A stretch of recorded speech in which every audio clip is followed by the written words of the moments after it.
नींद आ नहीं रही है, खाने की भूख लग नहीं रही है, हमें समझ में नहीं आ रहा कि हमारे साथ होगा क्या। नौकरी पे जा नहीं पा रहे, हमारी बिटिया है अंदर, वो कॉलेज नहीं जा पा रही हो कि रोड टूटी हुई है।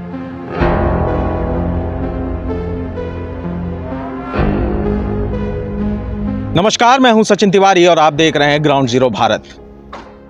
आज जो हम स्टोरी करने जा रहे हैं उस पे कहीं ना कहीं मंजर भोपाली साहब की लाइनें एकदम फिट बैठती हैं। और लाइनें कुछ इस प्रकार है: मुझको अपने बैंक की किताब दीजिए, देश की तबाही का हिसाब दीजिए। लोग जो गरीब थे हकीर हो गए, आप तो गरीब से अमीर हो गए, यानी कि हुजूर बेज़मीर हो गए। खुद को बेज़मीरी का खिताब दीजिए, जेबे आवाम की सफाई कीजिए, लूट के गरीबों की भलाई कीजिए, कुछ तो निगाहों को हिजाब दीजिए, देश की तबाही का हिसाब दीजिए। जी हाँ, हम इस समय मौजूद है राजधानी लखनऊ के बिजनौर स्थित अवध रेसिडेंसी में, जहां भ्रष्टाचार कहीं ना कहीं अपने चरम पर है। एलडीए की कार्यशैली पे बड़े सवालिया निशान खड़े हो रहे हैं। आप तस्वीरों के माध्यम से मैं आपको दिखाना चाहूँगा, ये जितने भी मकान यहाँ पर बने हुए हैं, अवध रेसिडेंसी की हम बात कर रहे हैं, ये जितने भी मकान यहाँ बनाए गए हैं बिल्डर द्वारा, उसको कहीं ना कहीं एलडीए द्वारा सील कर दिया गया है। बड़ा सवाल है, निशान ये उठता है कि जब मकान बनाए जा रहे होते हैं, जब चीज़ें प्रोसेस में होती हैं, तब एलडीए कहाँ होता है और तब कार्रवाई क्यों नहीं की जाती है। इस वक्त जो हमारी मौजूदगी है अवध रेसिडेंसी में है। यहाँ पे तमाम बाशिंदे हैं, स्थानीय लोग हैं, उनसे हम बात करेंगे। ये जो सामने आप मकान देख रहे हैं, इसको भी कहीं ना कहीं एलडीए द्वारा अवैध घोषित कर दिया गया है। हम अंदर घुसेंगे, जो स्थानीय लोग हैं एक एक घर जाएंगे और बात करेंगे कि आखिर समस्या क्या है, एलडीए ने आखिर इसको अवैध घोषित क्यों किया है। तस्वीरों में साफ आप देख सकते हैं यहाँ परिवार रह रहे हैं, लेकिन कहीं ना कहीं एलडीए की भ्रष्ट नीतियों की वजह से इस मकान को अवैध घोषित कर दिया गया है। हम बात करेंगे यहाँ के स्थानीयों से। आप देख सकते हैं तस्वीरों के माध्यम से, ये परिवार है जो इस मकान में रह रहा है, लेकिन आज की तारीख में कहीं ना कहीं इनको दिक्कतों का सामना करना पड़ रहा है। आखिर वो दिक्कतें क्या हैं आप देख सकते हैं। मैं अपने कैमरा सहयोगी से चाहूँगा पूरा घर दिखाएं, किस तरीके पूरे साज और सज्जा से यहाँ पे पूरा घर है। हर एक वस्तु है जो एक गृहस्थ जीवन में होती है। तस्वीरों के माध्यम से आप देख सकते हैं। हम जो स्थानीय हैं उनसे बात करेंगे। सर, ग्राउंड जीरो भारत में आपका बहुत बहुत स्वागत है। समस्या क्या आ रही है यहाँ, आपकी दिक्कतें क्या हैं सर? अभी तक एलडीए से कोई क्लैरिटी नहीं आ पाई है कि ये ध्वस्तीकरण की जो कार्रवाई वो करने वाले हैं उसमें आगे वो क्या करेंगे। आप देख सकते हैं कि डरे सहमे हम घर पे बैठे हुए हैं, नौकरी छोड़ के। नौकरी पे जा नहीं पा रहे, हमारी बिटिया है अंदर, वो कॉलेज नहीं जा पा रही हो कि रोड टूटी हुई है। कुछ समझ में आ नहीं रहा है, नींद आ नहीं रही है, खाने की भूख लग नहीं रही है, हमें समझ में नहीं आ रहा कि हमारे साथ होगा क्या।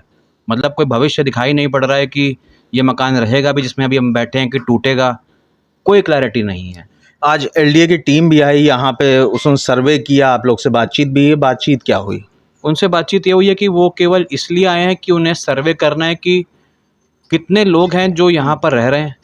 साथ साथ में उनको ये भी देखना है कितने ऐसे मकान हैं जिनमें कोई नहीं रह रहा है, और कितने ऐसे आधे बने हुए मकान हैं जो खड़े तो हुए हैं बट उसमें कोई है नहीं, अभी वो फिनिशिंग चल रही है और कोई काम चल रहा है। ये वो सर्वे करके एक मैप बना के लेकर गए हैं। शायद कोई डिस्कशन या मीटिंग हो इसके ऊपर लेके, बट हमारे लिए तो वही स्टेटस बना हुआ है जैसे पहले था जब आप आए थे, कि आज भी उसी अंधेरे में जिसमें पहले थे, कोई रोशनी किरण दिखाई नहीं पड़ रही है। इस मकान की अगर हम बात करते हैं तो ये मकान आपने कब लिया था? मैंने 2023 में ज़मीन ली थी भैया। ये भी बताना चाहता हूँ आपके माध्यम से कि जब ज़मीन की रजिस्ट्री होती है तो वो आवासीय भूखंड में होती है। अगर जो हमें बताया जा रहा है कि ये ग्रीन लैंड है या फिर जो है ये कृषि भूमि है, तो उस समय जब ये रजिस्ट्रार के यहाँ रजिस्ट्री हुई थी तो वो आवासीय में क्यों हुई थी, उसको कृषि में होना चाहिए था। लेकिन 23 में जब मैंने यहाँ पर ज़मीन खरीदी, उसके बाद मैं शिफ्टिंग कर पाया हूँ अगस्त के महीने में, पहली बार जब एलडीए आई थी। साल भर से ऊपर अब होने वाला है। पिछली अगस्त में एक बार ऐसा ही आपके माध्यम से बताया था मैंने कि एलडीए वाले आए थे। साल भर बाद फिर वही कंडीशन हमारे पास है। हम तो कल धर्मपत्नी से अपने यही डिस्कस कर रहे थे कि हर साल हमें लगता है यही लड़ाई एक एक साल के बाद लड़नी पड़ेगी, कि हर बार एलडीए आएगा, हम हर बार परेशान होंगे। आज रोड टूटी, कल पता नहीं क्या टूटेगा। तो बड़ा खौफ में ज़िंदगी चल रही है। एलडीए को आपने अप्रोच किया, क्या कुछ आश्वासन एलडीए के द्वारा दिया गया है? अभी तक एलडीए में अप्रोच नहीं किया गया, क्योंकि एलडीए के जो अधिकारी थे वो यहाँ पे आए थे, वो अपना काम करके गए हैं। मेरी उनसे बातचीत हुई तो उन्होंने कहा कि हम जो अपना काम कर रहे हैं पहले हम उसे सबमिट कर दें, उसके बाद आप एक बार अप्रोच कीजिए, एलडीए में बात कीजिए, अपनी परेशानी बताइए। लेकिन बाकी कुछ बहुत बताते हुए नज़र नहीं आए वो। सर एक बात बताइए, रजिस्ट्री हो जाती है, जी बैंक लोन हो जाता है, जी अचानक से एलडीए आता है और इस सील करके चला जाता है जी और इसको अवैध घोषित कर देता है। जी जिस समय ये अवैध घोषित करता है आप भी यहाँ मौजूद रहते हैं, बिल्कुल। और उस समय का मंजर बताइए, उस समय आप पर क्या गुजरती है? मैं दोबारा रिपीट करूँगा इसको कि जब मैं 1/12/2023 को रजिस्ट्री कराता हूँ तब ऐसा कोई वाक़या नहीं होता है। एक डॉक्यूमेंट प्रूव करता है जो कि मैंने विहित प्राधिकारी एलडीए के ऑफिस से लालबाग से लिया है, जहाँ पर ये बताया जाता है कि कागज़ों पे इसको 4 बार सील किया जाता है। पहली बार 30/12 को, दूसरी बार 12/1 को, तीसरी बार 27/2 को और चौथी बार 14/3 को। ये 4 बार सीलिंग कागज़ों पे होती है, लेकिन फाइनल जो एक्शन होता है वो 3 अगस्त 2024 को होता है, जब पूरी टीम एलडीए का दस्ता आता है और यहाँ पर सीलिंग लिख के चला जाता है। तो मेरा सवाल ये है कि मैं 1 दिसंबर 2023 को परचेज़ करता हूँ अपना लैंड, उसके बाद 4 बार दिखाने के लिए आप सीलिंग करते हैं, लेकिन केवल कागज़ों पे करते हैं, और अंततः आप अगस्त 2024 में 3 तारीख को आते हैं और सील करके चले जाते हैं। तो ये एक आम आदमी को कैसे पता लगेगा कि ये नोटिस बिल्डर को सर्व किए जा रहे हैं या नहीं किए जा रहे हैं? अगर किए जा रहे हैं तो क्या केवल कागज़ों पे किए जा रहे हैं, या फिर पैसा देके इस कार्रवाई को रोका जा रहा है, ताकि अभी अगर 6 मकान बने हैं, जब अगस्त की बात मैं कर रहा हूँ, वो बढ़ के और 29, 30 मकान, 60 मकान हो जाएँ, ताकि वो फिर यही दिक्कतें आएँ जो हम आज फेस कर रहे हैं। भी देखा, वहाँ पे भी काफी अवैध निर्माण हमको दिखे। बिल्कुल। तो सिर्फ अवैध रेसिडेंसी ही क्यों? क्या दिक्कत है एलडीए को अवैध रेसिडेंसी से? मैं आपको ये बता पाऊँगा कि मुझे कुछ लगता है कि शायद कोई आपसी रंजिश हो एलडीए और हमारे बिल्डर के बीच में, वो दिखाई पड़ती है साफ-साफ। पिछली बार भी अगस्त के महीने में रेड, इस बार भी अगस्त के महीने में रेड। मैं अगस्त का महीना इसलिए बोल रहा हूँ कि मुझे तो ऐसा ही दिख रहा है कि साल दर साल यही चल रहा है, और ये समझ में आ रहा है कि आप बाहर जाके देख रहे होंगे कि बहुत सारी कॉलोनी हमारी कॉलोनी के बाहर भी विकसित हैं, लेकिन वो अवैध नहीं हैं। उन पे कोई नोटिस भी नहीं है, कुछ भी नहीं है। और मैं आपको अच्छी बात ये बताऊं कि मैं इस कॉलोनी की एलडीए की एनओसी, सॉरी, मैं एयरपोर्ट की एनओसी भी ले चुका हूं, हाइट क्लियरेंस की। बाकी कॉलोनीज में जाएंगे तो आपको वहाँ पर हाइट क्लियरेंस की एनओसी भी नहीं मिलेगी, उसके बाद भी हमें पेनलाइज किया जा रहा है कि आप नजूल से या बाकी जो अन्य 9 एनओसी उनको लेके आइए। अगर यही हमें करना होता तो हम को पहले से ऐसा गाइड किया जाता। कोई नियमावली होती है एलडीए के हिसाब से, जो वो समाधान दिवस लगाते हैं जिसमें बताते हैं कि हम समाधान देंगे, तो ऐसी कोई नियमावली, कोई टेक्सचर, कोई गाइडेंस अगर एलडीए के एंड से पहले से ही हमारे पास होता तो आज हम इस चीज़ में नहीं फंसते, हमें बिल्डर ना फंसा पाता ऐसे। जब एलडीए के अधिकारी देवांश त्रिवेदी जी आए थे यहाँ जी। पर कार्रवाई के लिए, जी। उनका एटीट्यूड आपके प्रति, यहाँ के स्थानियों के प्रति किस तरीके का था? क्या रवैया था? मैंने सर जब गाड़ी अपनी रोकी पहली बार, जब मैं रास्ते से आ रहा था, तो पहले मुझे एक पुलिस वाले और साथ में जो एलडीए में गार्ड्स आते हैं उन्होंने रोका कि आप गाड़ी साइड लगा दीजिए। मैंने पूछा कि सर क्या वाकया है? तो मुझे सबसे पहला सवाल पूछा जाता है, who the hell are you? तो मैंने बोला sir I am a resident over hair.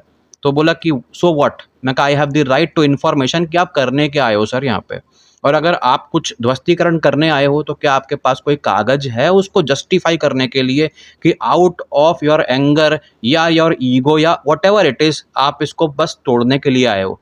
कोई जवाब नहीं मिला। जवाब आपके सामने, रोड टूटी हुई पड़ी हुई, 5 गड्ढे हुए पड़े हैं, समझ में नहीं आता कि हम जाएं कच्चे रास्ते से, कोई गिरा जाए, कभी बारिश और हो जाए तो गड्ढा और बड़ा हो जाए तो गाड़ी उसी में फंस जाए। तो ईगो हमें लगा एक मेजर कारण इसके अंदर जो हमें परेशान कर रहा है। अगर वो उस दिन आए थे तो उस दिन वो कोई नोटिस लेके आते, हमें कुछ मियाद देते। मैंने पर्सनली अपनी वाइफ और बाकी रेजिडेंट्स के सामने भी ये पूछा कि सर अगर आप हमें थोड़ा समय दे दें तो हम कहीं जाके बात कर सकते हैं। जिस समय वो एक्शन कर रहे हैं उस समय वो हमें बोल रहे हैं कि आप एलडीए वीसी के पास जाके बात कर लीजिए। अब मैं पहले अपनी तत्कालीन सिचुएशन संभालूं या मैं भागू गाड़ी लेके वीसी के पास, मैं तो समझ में कुछ नहीं आ रहा था। तो मुझे ऐसा कुछ लगा कि शायद कोई ऐसा उनके ऊपर प्रेशर है या कोई और चीज़ है कि वो आए हैं तो आज एक्शन करके ही जाएंगे, ऐसा मुझे लगा। एलडीए की इस कार्रवाई से अगर हम बात करते तो आपके जो डेली रूटीन है, जो डेली आजीविका है, किस तरीके से इफेक्ट हो रही है? मैं सर एक ऐसी कंपनी में काम करता हूँ जहाँ पर मैं 20 दिन टूर पे रहता हूँ। अब आप समझ लीजिए मैं आपके सामने बैठा हूँ, इंटरव्यू दे रहा हूँ, जितनी बार भी आप या अन्य चैनल और कोई भी आए हों, सब मैं सामने इंटरव्यू देते ही पाया गया हूँ। मेरी डेली का आवागमन वो तो बाधित है ही है, मैं ऑफिस पे भी ध्यान नहीं दे पा रहा हूँ, और आप ये समझिए कि शक्ल से मेरी समझ में आ रहा हो कि मैं नींद भी पूरी नहीं ले पा रहा हूँ।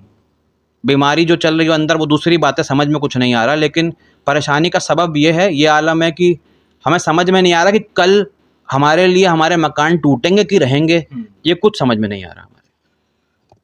तो एलडीए के अधिकारी यहाँ पर आते हैं, जब कार्रवाई करते हैं, जब यहाँ के रेसिडेंट्स उनसे पूछते हैं कि साहब ये क्या हो रहा है, तो वो ये कहते हैं who the hell are you. खैर, हमारे साथ परिवार के और लोग भी मौजूद हैं।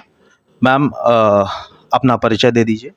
मेरा नाम निशा है, मैं इनकी वाइफ हूँ। तो बस मुझे यही बोलना है कि एलडीए जो भी कर रहा है बहुत गलत कर रहा है हम लोगों के साथ, और ये हम लोगों की बेटी है। जिस दिन से एलडीए ने काम कर रखा है ये कॉलेज नहीं गई है, क्योंकि रोड यहाँ से टूटी है और दूसरे वाले रोड से हम उसे भेज नहीं सकते, क्योंकि वो बिल्कुल भी सेफ नहीं लगती है लड़की के मामले में।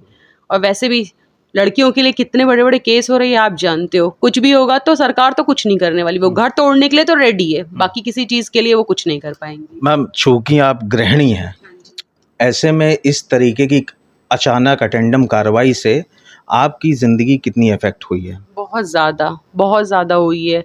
हम लोगों का जो है एकदम रूटीन ख़राब हो गया, रात में हम लोग सो नहीं पा रहे हैं, एंजाइटी की प्रॉब्लम हो रही है बिल्कुल, और जो है चीज़ें सोच सोच के दिमाग ख़राब हो गया कि क्या होगा। ना हम लोग टाइम से खाना खा रहे हैं, ना टाइम से मतलब कुछ भी चीज़ें हो रही है। अभी तक हम लोग हर ऑफिस में जा के मतलब कि प्रेयर कर रहे हैं, उनसे वो कर रहे हैं कि आप, हम लोग विनती कर रहे हैं कि हम लोगों के घर के लिए कुछ करिए। एलडीए वाले जब आए थे उनसे भी हमने बोला कि एटलीस्ट आप हमें कोई रास्ता तो बताइए, जो बताएंगे। जब हमने अपनी रजिस्ट्री करवाई है, हम हाउस टैक्स भी दे रहे हैं, हम सब चीज़ कर रहे हैं, तो हम वो भी करेंगे। अगर हमसे कोई गलती हुई है लेके हम, अगर आप हमें कोई रास्ता बताएंगे कि आप ये कर लीजिए, ये ले लीजिए, हम वो सब लेने के लिए तैयार। पर वो कह रहे हैं कुछ नहीं। जैसे इन्होंने बताया अभी कि जब वो यहाँ पे आए थे तो कह रहे थे कि वहाँ बात करिए, तो मैंने खुद स्पेशली उनसे बोला कि क्या आप हमें उतना टाइम देंगे कि ये वहाँ जाके बात करें। कहता मैं 1 मिनट नहीं दूंगा, आप 1 दिन की बात कर रहे हो, मैं 1 मिनट भी नहीं दूंगा आप लोगों को। तो फिर वो क्या मतलब, क्या आप खुद ही सोचिए कि हम लोगों की मेंटल स्टेज क्या होगी उस टाइम। कहीं ना कहीं एलडीए के जो तमाम अधिकारी थे वो ईगो एटीट्यूड से भरे थे और आपको एक ट्रांसपेरेंसी नहीं थी उनकी कार्रवाई में। हमारे साथ और भी परिवार के लोग हैं। बेटा, अपना परिचय दे दीजिए। मेरा नाम जानवी वडेरा है और मैं इनकी डॉटर हूँ। और मतलब मैं भी इन चीज़ों की वजह से बहुत ज़्यादा परेशान हुई है, जो इवेंट्स हो रहे हैं। मेरा कॉलेज है, मैं कैट की कोचिंग करती हूँ, मेरी कोचिंग भी नहीं हो पा रही है। अब आप समझिए कि एक कॉम्पिटिटिव लेवल की जो तैयारी कर रही है एक लड़की, उसका क्या, उस पर क्या असर पड़ रहा होगा इन सब चीज़ों का। मेंटल स्ट्रेस तो है ही, प्लस फिजिकली भी आप जाके कुछ अटेंड नहीं कर पा रहे हो, तो मतलब उस तरीके से। और अपने पेरेंट्स को इस सिचुएशन में देखना भी बहुत ज़्यादा हार्ट ब्रेकिंग होता है। तो आप खुद भी अपना दर्द एक्सप्रेस नहीं कर सकते हो और आप अपने पेरेंट्स को क्या ही बोल सकते हैं। तो साफ तौर पे हमने परिवार से बात की, कहीं ना कहीं एक टेंशन का माहौल है, स्ट्रेस का माहौल है। अपने सहयोगी से एक बार फिर से कहूँगा, एक बार कैमरा पैन करके दिखाएं। ये आवाज़ है सपनों का घर जिसे बोलते हैं, जो एक परिवार हमेशा कल्पना करता है। इन्होंने मकान खरीदा, इन्होंने ज़मीन खरीदी, उस पर मकान बनवाया, उसके बाद घर में जितने एसेट्स होते हैं, जो साजो सज्जा के सामान होते हैं, वो इन्होंने खरीदे और एक सपनों का मकान बनाया। अचानक से एलडीए आता है, सील कर देता है और कहता है यह मकान अवैध है। कहीं ना कहीं जो कार्रवाई एलडीए की है उसमें ट्रांसपेरेंसी की बहुत बड़ी कमी है, क्योंकि जब यहाँ के रेसिडेंट्स अधिकारियों से पूछते हैं कि साहब आप क्या कर रहे हो, तो अधिकारी का जवाब ये होता है who the hell are you. बड़े बड़े करप्शन को ख़त्म करने के लिए बड़े बड़े दावे और वादे तो किए जाते हैं, लेकिन ज़मीनी स्तर की अगर बात करें तो ज़मीनी स्तर कुछ और ही है। अब देखना यह होगा कि एलडीए इस पूरे मामले को लेकर क्या कुछ कार्रवाई करते हुए नजर आते हैं। कैमरामैन अनुराग तिवारी के साथ मैं सचिन तिवारी, ग्राउंड जीरो भारत, लखनऊ।